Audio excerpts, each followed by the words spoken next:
जैसे कि आप सभी लोग जानते हैं, नागिन सीजन 7 के अंदर नागिन और ड्रैगन दोनों को तप, त्याग और तांडव कहीं ना कहीं करना है। ऐसे में तपस्या जब आहाना की भंग विशाखा कर देती है, तो विशाखा ने जब आहाना की तपस्या भंग की है, तो फिर अगर राधिका की तपस्या किसी ने भंग नहीं की, तो फिर राधिका जो है ड्रैगन राज की उत्तराधिकारी बन जाएगी और सारे के सारे पुराने जो ड्रैगन है वो भी वापस लौट के आएंगे। यही कारण है नागिन सीजन 7 के अंदर आप सभी की जो आहाना है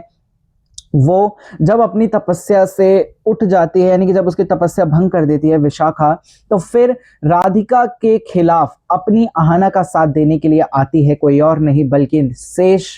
नागवंश की सबसे बड़ी शेष नागिन, श्रेष्ठ सर्वश्रेष्ठ नागिनों की नागिन प्रगति। प्रगति आकर के सबसे बड़ा काम जो है करती है। वेल, फैंस इस चीज के ऊपर क्या कहना चाहेंगे कमेंट सेक्शन में जरूर से बताइएगा, क्योंकि प्रगति अब जब लौट रही है तो प्रगति का लौटना कहीं ना कहीं अनंत कुल के लिए काफी ज्यादा बड़ी बात होने वाली है, क्योंकि प्रगति अब अपनी बेटी आहाना के लिए आई है। हालांकि प्रगति की जो बड़ी बेटी है वो राधिका है, लेकिन प्रगति ये बात जानती है कि राधिका बुरी है, राधिका गलत है, तो ऐसे में प्रगति जो है चाह के भी राधिका का साथ तो कभी दे नहीं सकती है। तो ऐसे में क्योंकि आहाना की तपस्या भंग हुई थी, तो फिर प्रगति की तपस्या भंग करने के लिए वो आएगी और अपनी खुद की बेटी को डसते हुए नजर आएगी, कोई और नहीं बल्कि आप सभी की प्रगति। हालांकि प्रगति का जहर जहरीला तो है, लेकिन इतना भी नहीं कि उसकी बेटी की जान ले ले। वो केवल केवल कुछ पल के लिए उसे डसती है ताकि कहीं ना कहीं वो बच पाए।